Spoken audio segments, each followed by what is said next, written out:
The Kansas plains in the autumn of 1879 didn't forgive softness. The tall grass had already gone amber and dry, rattling in the October wind like the pages of a letter nobody wanted to open. The cottonwood trees along Harlan Creek had shed half their leaves, and the sky above, wide and indifferent as it always was out there, pressed down on the small town beneath it with the full weight of a season turning cold. Nora Calloway stood at the edge of that sky every morning. She was 31 years old, and she stood the way women stand when they've already learned that waiting for someone to solve their problem is a slower kind of dying. Her homestead was 40 acres southeast of town, nothing grand, but hers. A house with a leaning front porch, a garden that had yielded more stones than vegetables that year, and a well that groaned every time she drew from it, as if the earth itself was tired. Her husband, Douglas Calloway, had died 14 months before. Fever. 3 days from first complaint to burial. She hadn't cried at the grave, not because she hadn't loved him, but because she'd spent all her tears the night before alone, where no one in Harlan Creek could see her and form an opinion about it. By the time the preacher closed his Bible, her face was dry and her hands were steady, and the town took that to mean she was cold. She let them think it. What Nora actually was practical.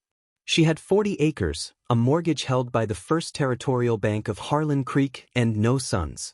She had a milk cow named Patience, 3 laying hens, and exactly $11.40 in a tin box beneath the floorboard near the kitchen stove. She also had 2 brothers-in-law in Wichita who had written once after Douglas's funeral to suggest she sell the land and come keep house for one of their families. She had not written back. There were men in town who had already begun to circle. Not unkindly, some of them were decent enough, but circling nonetheless, the way men circle a thing they've decided is available. Walt Greer, who owned the feed store, had twice asked if she needed help with the fence line. She had said no both times and repaired the fence herself. Deputy Harlan Buss had tipped his hat to her 3 Sundays in a row outside the church, each time with the particular look of a man rehearsing a question he hadn't quite gotten the courage to ask yet. Nora wasn't looking for a husband. She was looking for a way to keep what was hers. So when old Amos Greer, Walt's father, the town's informal banker and gossip, told her that a cattle drive had come through the South Road the previous night and left a man behind, she had not paid it particular attention. Men were left behind on cattle drives for all manner of reasons. Usually it was drink, sometimes it was a horse gone lame, occasionally it was a fight that went a step further than intended. This one's different, Amos had said, leaning against the counter of the general store, his thumbs in his suspenders. Doc Briley says he won't last the week. Shot through the side. Infections already set. Nora had been looking at a bolt of gray wool fabric. She didn't look up. That's unfortunate, she said. He's got no one. No name anyone knows. Drover brought him to Doc's place and left him 50 cents and an apology. Amos paused meaningfully. Doc's wife is asking around about who might take him in. She can't manage a dying man and her 3 children at the same time. Nora set down the fabric. She looked out the window at the bare cottonwood trees along the creek and thought about the $11.40 under her kitchen floor. She thought about the mortgage payment due in February. She thought about the particular look on Deputy Buss's face and how quickly it would turn into a question she couldn't keep avoiding. Then she thought about something her mother had told her once, a long time ago in Ohio, when Nora was barely old enough to understand it. The only thing worse than a hard decision is letting someone else make it for you. She bought the gray wool fabric. She walked to Doc Briley's house. And she looked at the man lying half dead in the back room, pale as chalk, burning with fever, a stranger in every possible sense of the word, and she made the hardest decision of her 31 years. She didn't make it for him. She made it for herself. When the preacher came the following afternoon to do what preachers are sometimes asked to do for the dying, offer last rites, and occasionally something else, Nora Calloway had already told him what she needed. By sundown on October the 14th, 1879, she was legally married to a man whose full name she did not yet know. The town of Harlan Creek would not stop talking about it for a very long time. Stay with me, because what this man does when he doesn't die is something nobody in that town ever saw coming. His name, as she found out when he was barely coherent enough to give it, was Eli Crane. It came out in pieces over the first 2 days, the way a man in fever gives things up, not all at once but in fragments, half-formed and unreliable. She'd heard first, then Crane muttered into the pillow like a word he wasn't sure he still had the right to. She wrote both down in the margin of her housekeeping ledger, alongside the date and the measurements of laudanum Doc Briley had prescribed, because Nora Calloway kept records of things that mattered, even the ones she hadn't chosen to let matter. He was, by her estimation, somewhere between 35 and 40. Tall, even lying down, long legs that nearly reached the foot of her spare bed, calloused hands that had clearly spent years working rope and leather and not much else. There was an old scar along his left jawline that had healed badly, the kind of mark left by a blade rather than a fall. She noted it the way she would note a crack in a foundation wall, without judgment, but with attention. Doc Briley came each morning. On the third day, he stood at the bedroom door and looked at Nora with an expression she recognized, the look of a man adjusting his expectations downward. "The fever's not breaking," he said. "I know. Mrs. Calloway," he stopped. He still wasn't entirely comfortable with the name in this new context. Nobody was. "Nora, you understand that this arrangement, whatever your practical reasons for it, may be over before the month is out." "I understand that it may," she said. She handed him a cup of coffee and moved past him to change the dressing on Eli Crane's wound, which she had learned to do herself by the second day because Doc couldn't always come twice and she wasn't going to wait. What nobody in Harlan Creek fully understood, what Nora had not explained to anyone, because she saw no reason to justify herself to people who hadn't asked, was the particular legal logic of what she'd done. Under Kansas territorial law as it stood in 1879, a widow who remarried had her previous homestead claim absorbed into the new marital estate. More importantly, the man she married, however briefly, had his name attached to that deed. A dying husband was still a husband. A husband was still a legal instrument against the kind of slow dispossession that widows on the frontier knew intimately, the sheriff's notice, the banker's patience wearing thin, the brother-in-law's letter arriving with slightly more authority in February than it had in October. She had not married Eli Crane for love. She had married him to keep her land. That was the plan. Clean, practical, and sad in a way she had chosen not to dwell on. What she had not planned for was that Eli Crane was not, in fact, going to die on her schedule. He had other ideas. Or perhaps, as Doc Briley would later say, shaking his head in the slow, wondering way of a man who has seen too much to be easily surprised but still occasionally is, the man simply hadn't received the message that he was supposed to be dead. On the fifth morning, the fever broke. Nora was sitting in the ladderback chair beside the window, mending a seam by the pale autumn light, when she heard him take a breath that sounded different from all the labored ones before it. Slower. Deeper. She set down the mending and looked at him. His eyes were open. Not confused open, not fever open, but genuinely, quietly awake. He was looking at the ceiling. Then he turned his head and looked at her. The silence between them lasted a long moment. "Where am I?" he said. His voice was rough from disuse and fever. Barely above a whisper. "Harlan Creek, Kansas," she said. "My house." He considered this. His eyes moved around the room, taking in the low ceiling, the quilted coverlet, the small window with its view of brown grass and pale sky, with the slow, methodical attention of a man who had woken up in unfamiliar places before and learned not to panic about it. "The drive," he said, "left you. Drovers brought you to the doctor. I took you in." Another silence. His jaw moved slightly, as if he were working through a sequence of information and filing it in the correct order. "How long?" 5 days. He closed his eyes briefly. When he opened them, there was something in his expression she didn't know how to name, not quite relief and not quite grief, but something between the two. Like a man who had expected one outcome and received another and wasn't yet sure which he'd been hoping for. "I'm obliged to you," he said. "There's something you should know," Nora said. Her voice was even, because that was how she said hard things, without decoration. "Before you were fully conscious. The doctor felt it was necessary, a legal matter, for the deed." Eli Crane watched her. "We were married," she said. 4 days ago. I needed, she paused. Not from shame, but from the discipline of precision. It was a practical arrangement. For the land.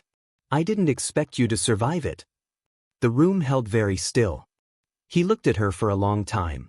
Then he said, and this was the thing she would remember, the thing that would sit in the back of her mind for all the weeks that followed. He said, "Did it work?"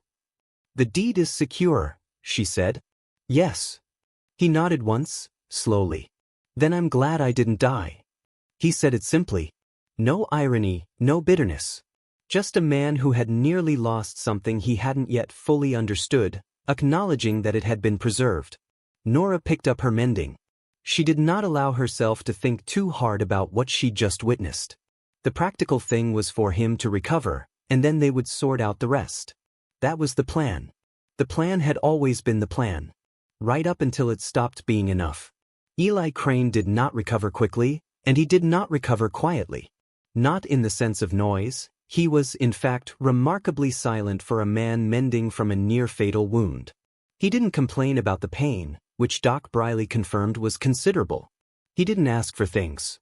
He didn't require entertaining or reassuring. He ate what was put in front of him, slept when sleep took him, and spent the waking hours between in a state of focused stillness that Nora found, against her intentions, to be the least aggravating quality a convalescing man had ever possessed in her experience. What he did do, and this was what Harlan Creek noticed first, was work.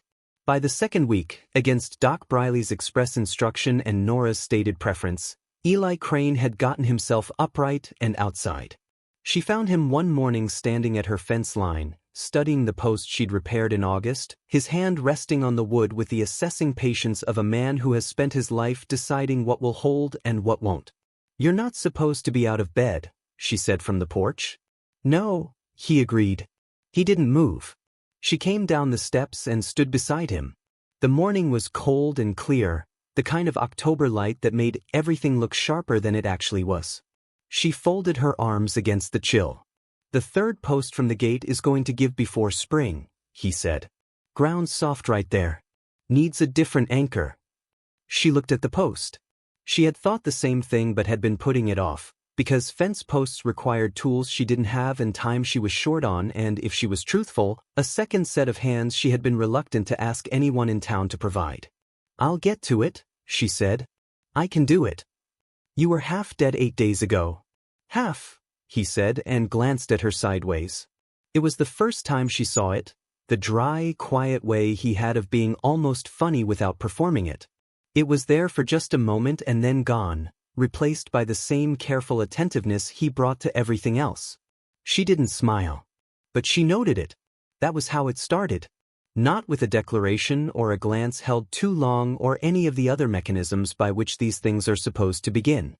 It started with a fence post. He fixed the post. Then, without discussion, he repaired the rusted hinge on the barn door that had been swinging wrong for the better part of a year.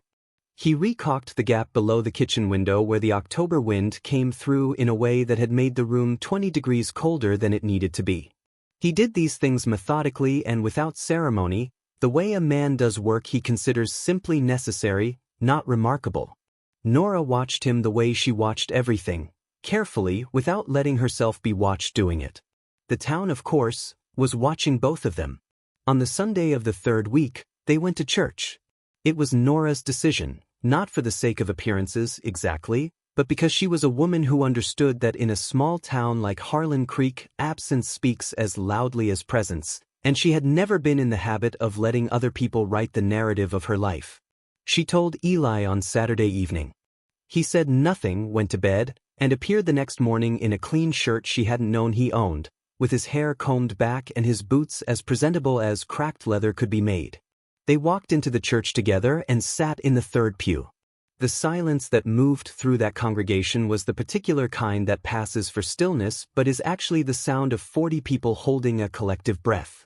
Reverend Miles, a thin, kind man who had performed the deathbed ceremony without fully understanding its implications, watched them from the pulpit with an expression of quiet astonishment that he managed, mostly, to keep out of his sermon. After the service, in the churchyard, 3 women came to speak to Nora. Martha Greer, Harriet Buss, and old Cecily Pratt, who had lived in Harlan Creek longer than the town's official founding and had opinions that carried the weight of geological fact. Martha Greer said, "We're glad to see you looking well, Nora." It was a sentence that meant several other things. Cecily Pratt did not bother with indirection.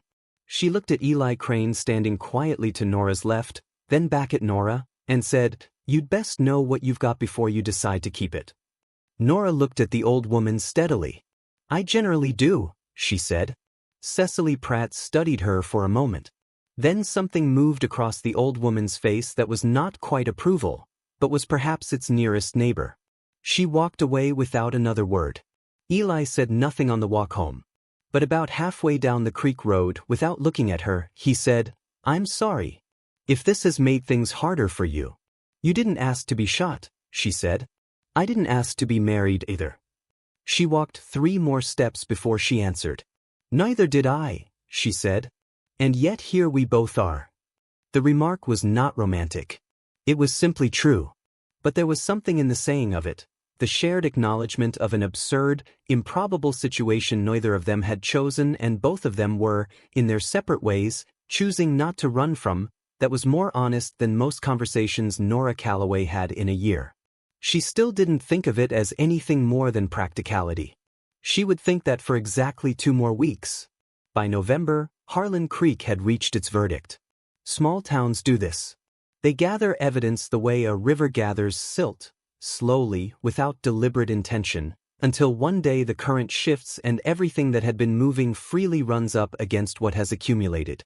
The evidence the town had gathered about Nora Calloway and the man she'd married was this: she had acted rashly, possibly dishonestly. He was unknown, possibly dangerous, and whatever was happening out at that homestead on the Creek Road was, at minimum, inappropriate and, at maximum, a scandal of a specifically Western variety. Walt Greer, at the feed store, no longer offered to help with the fence. Deputy Buss had stopped tipping his hat. The women in the pews had rearranged themselves. None of this was said directly to Nora's face, because Nora's face discouraged that kind of directness. But it was said, in the way things are said in small places, through timing and omission and the strategic withdrawal of small courtesies. What nobody had counted on was that Eli Crane had a past that could be looked up. It was Amos Greer who found it, or found a piece of it, which is almost always more dangerous than the whole. A cattleman passing through from Abilene, a man named Cord Fletcher, stopped at the general store in the second week of November and, while buying tobacco and crackers, happened to mention that he'd worked a drive out of Texas the previous spring. Amos, who had the instincts of a bloodhound where other people's histories were concerned, asked about the men who'd been on it. Fletcher said he didn't know most of their names. But when Amos described the tall, quiet man living out at the Calloway place, the scar on the jaw, the way he held himself, Fletcher's expression changed. "Eli Crane," Fletcher said. He was quiet for a moment. "I know the name." He would say no more than that, but the way he said it, the pause, the shift in his eyes, was enough for Amos Greer. Enough to repeat it. Enough to let the specific shape of that silence become its own kind of story in the mouths of a town that had already decided the story it wanted to tell. By the following Sunday, the version that was circulating in Harlan Creek was this: Eli Crane had been let go from the drive not because of the wound, but before it. That he had a reputation from somewhere south of the Cimarron that no decent man would discuss in mixed company. That Nora Calloway, in her grief and her stubbornness, had married a man of bad character without knowing it, and that someone ought to say something.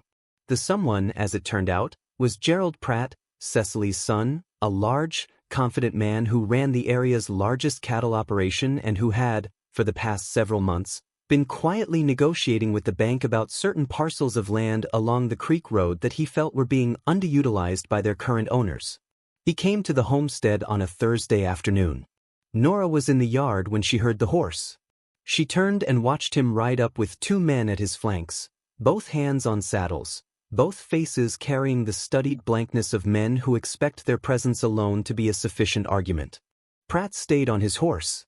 He looked around the yard, at the repaired fence, the barn door that no longer hung crooked, the woodpile stacked higher and straighter than it had been in years, and he looked, for just a moment, like a man whose calculations had been thrown off. "Mrs. Calloway," he said. Mr. Pratt, she said. I'll be direct with you. He leaned on the pommel. I've had a conversation with Silas Cobb at the bank. Your mortgage payment in February is going to be difficult. He's told me as much. He had no right to tell you that. He told me because I've made an offer for this parcel. A fair one. Enough to cover your debt and leave you with something to start over somewhere less. He paused, choosing the word with deliberate care. Isolated. Nora looked at him steadily. I'm not isolated, she said. I'm here. Pratt glanced toward the barn. There's also the matter of the man you've taken in, he said. The town has concerns. Whatever legal arrangement you've made, it won't stand up to scrutiny if the man turns out to have certain kinds of history. What kinds? The kind, Pratt said, slowly, that a woman alone out here can't afford to be associated with. The threat was clear. Not a threat of violence. Pratt wasn't that kind of man. He was the subtler kind, the kind who uses law and reputation and the withdrawal of community goodwill to move people off land he wants, efficiently and without needing to raise his voice. Nora said, I'll consider your offer. She would not consider it. But she had learned long ago that certain men were best dismissed in a way that felt like possibility, because a man who thinks he's still winning is a man who waits, and she needed time. What she didn't know, standing in that yard watching Pratt ride back down the creek road, was that Eli Crane had heard every word of it from inside the barn, and that what he was thinking in the silence that followed was not about himself at all. Eli found her that evening at the kitchen table. She was looking at the ledger, not the housekeeping one, but the one she kept hidden, the one with the real numbers. She didn't close it when he came in. There was no point, and she was past the age of performing composure for an audience. He sat down across from her. He didn't say anything for a while. He had learned, in the weeks he'd been here, to read the particular quality of Nora Calloway's silences, and this one was the kind that meant she was doing arithmetic she didn't like the answer to. How much? He said finally. $62, she said. By February. I have 14. The numbers sat on the table between them. You could sell the south parcel, he said. Not as a suggestion, as an acknowledgement of the landscape of options. That's what Pratt is counting on. He buys the south parcel, I still can't cover the full amount. He comes back for the rest in spring. Eli nodded slowly. He looked at the table. What he said about me, he said. The history he was implying. I didn't ask. You should. She looked up at him. His face was still and direct, not ashamed, but serious in the way of a man who has decided that honesty, however costly, is the only currency he has left worth spending. There was a dispute on a drive out of Texas, he said. 3 years ago. A man died. I was involved. The story that spread wasn't entirely wrong. I was there. But it wasn't entirely right either. The man who died had done something that needed answering, and I answered it. He paused. I'm not going to say I have no regrets. But I didn't leave that drive as a fugitive. I left as a man with a reputation I couldn't outrun, so I kept moving. Nora looked at him for a long moment. Did you know you were in Kansas when you signed on to that drive? I hoped, he said. I heard the land was different up here. I thought. He stopped. I thought maybe different land meant different chances. She looked back down at the ledger. Outside, the November wind moved against the house with a sound like a long, slow exhale. Pratt will go to the bank, she said. He'll tell them what he told me. The banker will find a reason to accelerate the payment. I have until January at the outside. Then we solve it before January. With what? Her voice stayed flat. But there was something underneath it, not desperation exactly, but the particular exhaustion of a woman who has been solving things alone for a long time and has come to the edge of what can be solved alone. I've done the numbers, Eli. I've done them 12 different ways. There is no arrangement that covers $62 before February unless I sell land, which is what Pratt wants, or unless she stopped. He waited. She closed the ledger. She pressed her palm flat against the cover for a moment, then took it away. I have a sister in Topeka, she said. She married well. She would take me in. And the land would go to the bank. Then to Pratt, most likely. Within the year. The word Topeka hung in the air like smoke. It was not a plan. It was the shape of giving up, dressed in practical clothing. Nora knew the difference. She had always known the difference. That was what made it so terrible to be sitting there naming it out loud. Eli Crane put both hands flat on the table. He looked at them for a moment, scarred, rough, the hands of a man who had spent 20 years doing hard work for other people's land. "I'm going to ask you something," he said, "and I need you to answer it straight." She waited. "Do you want to keep this land?" "Yes," she said. No hesitation. Not because of what it means against Pratt. Not because of the deed.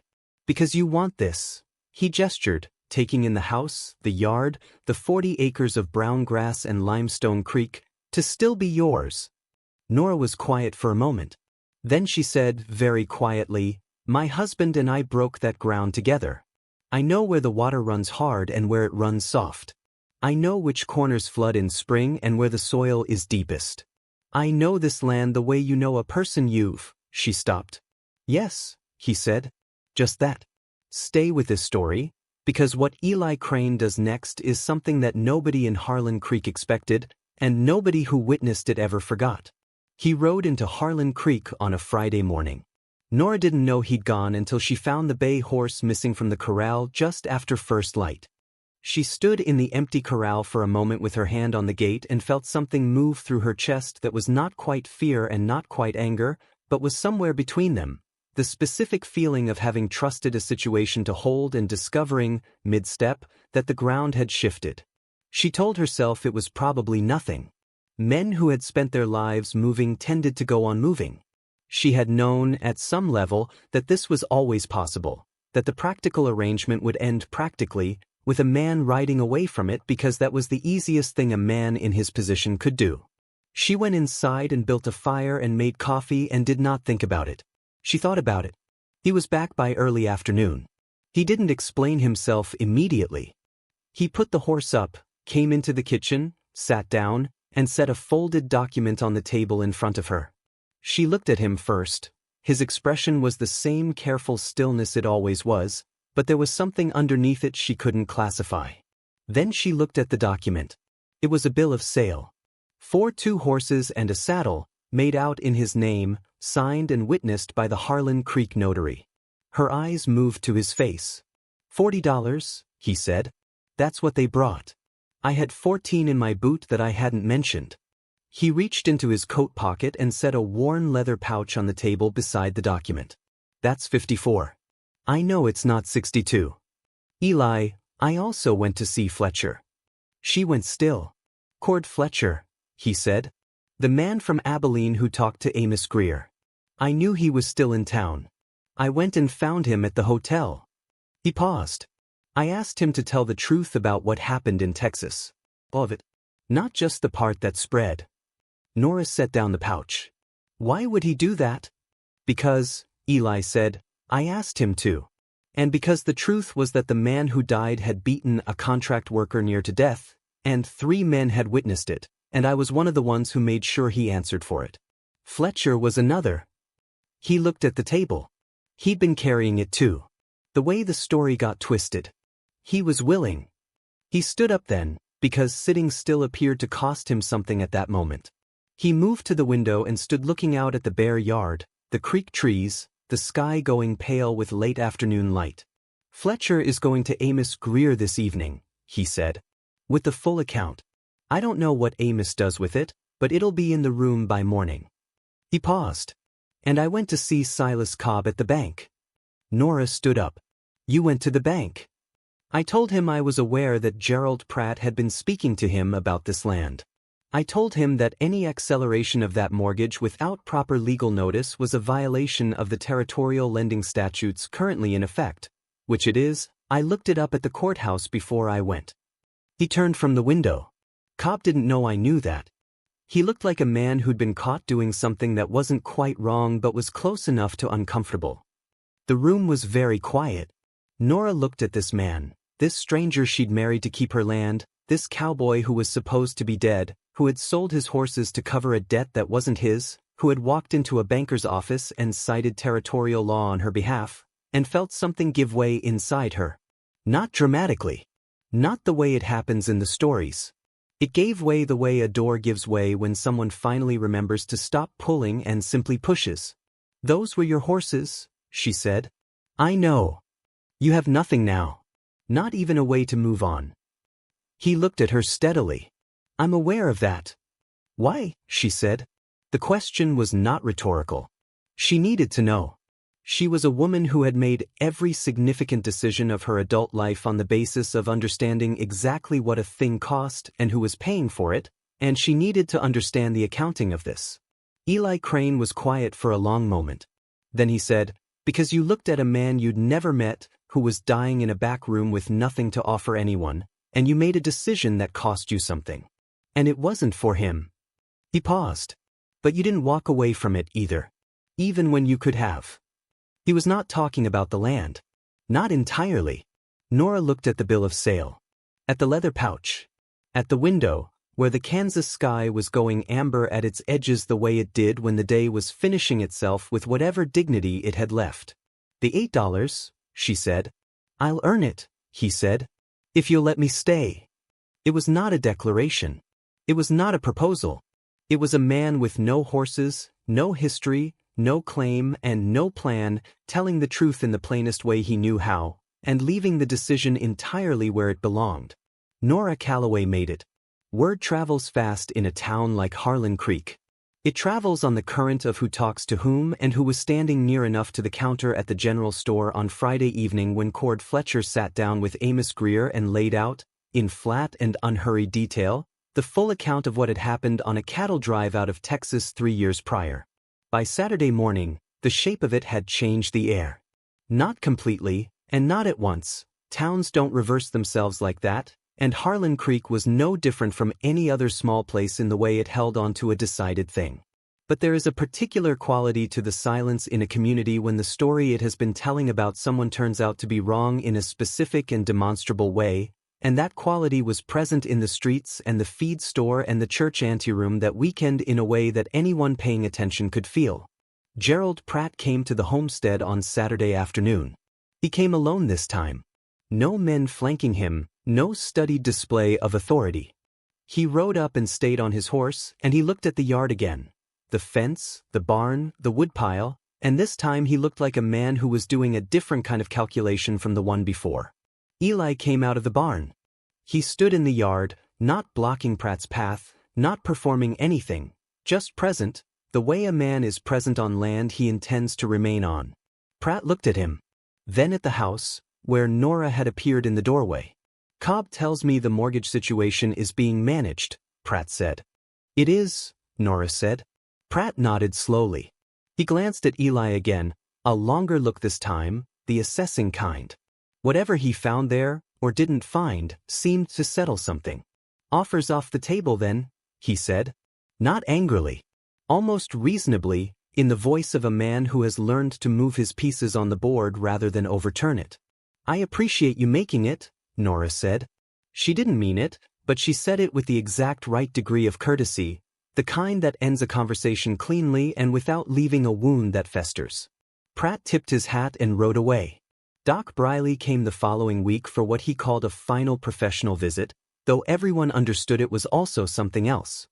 He looked at Eli's side, declared the wound healed as well as any he'd seen, and then sat in Nora's kitchen and drank 2 cups of coffee and talked about the winter coming in and the price of cattle and, eventually, with the slight awkwardness of a decent man who has decided to say a thing he knows is overdue, he said, I wasn't sure, when all of this started, that I'd done right by you, Nora.